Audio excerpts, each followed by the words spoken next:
You ask Tiger to solve. This deals with linear equations with one unknown. The final result is x equals 5. Let's solve it step by step. Swap sides. Group all constants on the right side of the equation. Add 17 to both sides. Simplify the arithmetic.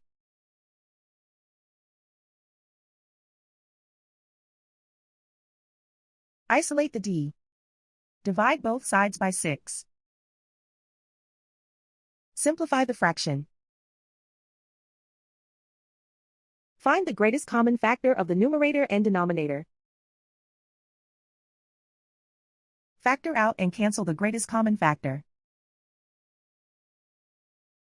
And so the final result is x equals 5.